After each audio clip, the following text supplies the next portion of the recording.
Okay, YouTube, back again with the 2013 F350.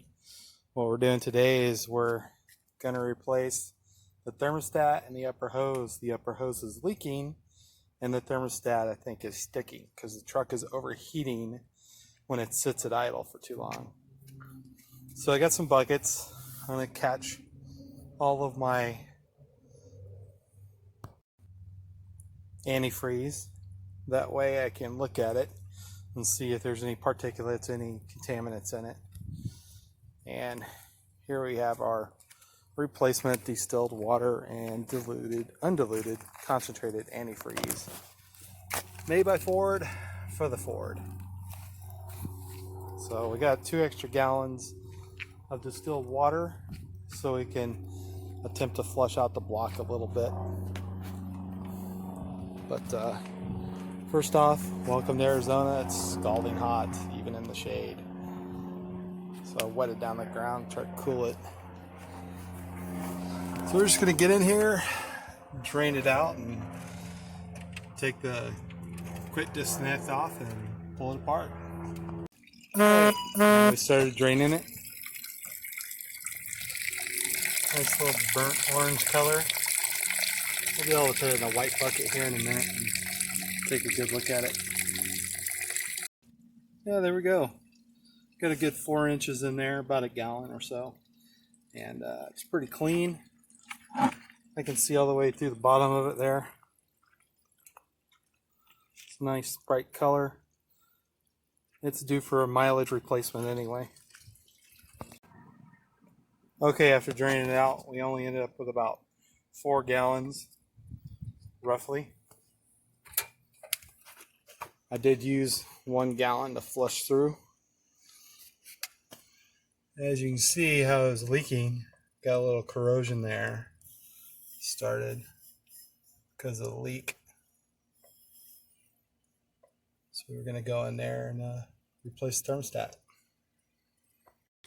Okay, so we got it removed. You can see the O-ring right there is already torn, sticking up, and it's causing that to stay closed. And like the new one, see where the O-rings are seated in there where they're supposed to be, and these O-rings are coming out right here.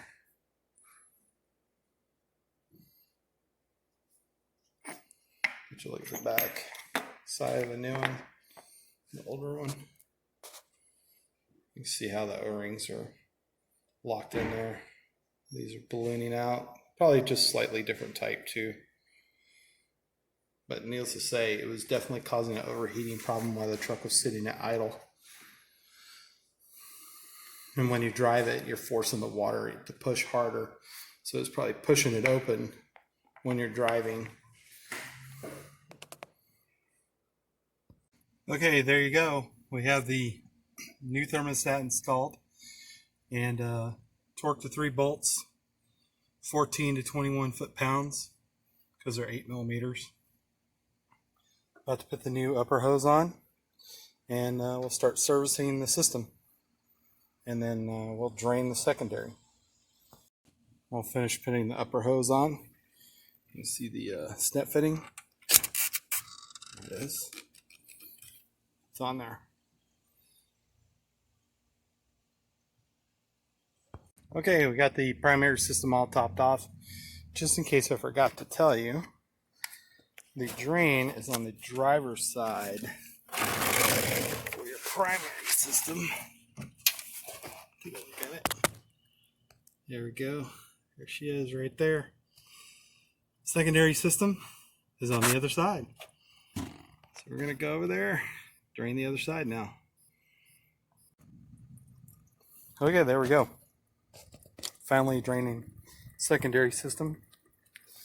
By the way, the valve is just right behind the bumper. Right there. Kind of hard to get to. You can reach around the front here. Just push this line back. Put your hand up in there. If you're really strong, you can turn it with your fingers. Otherwise, you get some pliers in there and you can turn it like that. And then you can crawl under here and turn it a little bit, and eventually you get it cracked open, start to drain it. I would just wait. There we go. We just serviced up the secondary system. Gonna take it for a drive, let it suck down a little bit, and then we'll top it off, finish and servicing it up. I'm gonna go and do an in-depth look at that double thermostat, so you can see how it pinched out. I was originally having an overheating problem, and the cooling fan wasn't engaging as much as it should be. One of the things you can really tell is when you start the truck up first thing in the morning, the fan should be fully engaged for a few seconds until it figures out, hey, I'm not hot, so don't run the fan. So then the fan drops out. My truck wasn't doing that at all. It was just straight running quiet.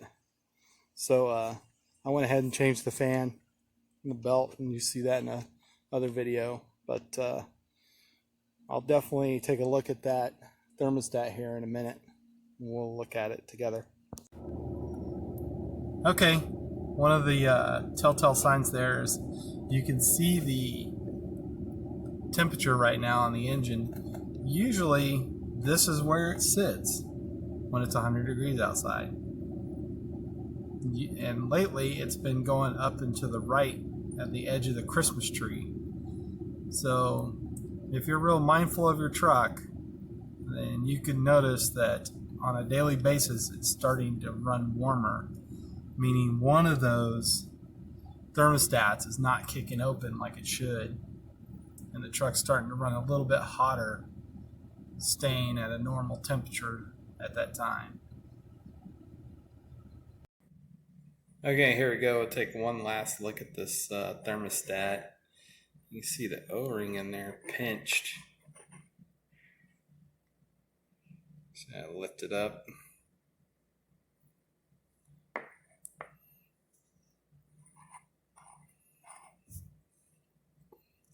There's a big section of it just missing, ripped out of there. It's gone. It's folded over.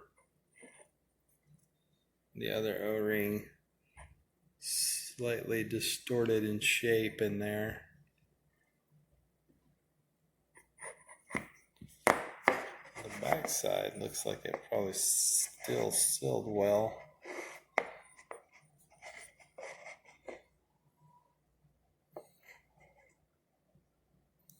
But there you have it. Just a reminder to get the bolts out. It's 8 millimeters. To get the 3 bolts out to get the connector off for the hose there. And thanks for looking at my YouTube, and subscribe. We got some more Ford stuff coming on soon. This Super Duty is about to make a trip to the dealer for some repairs.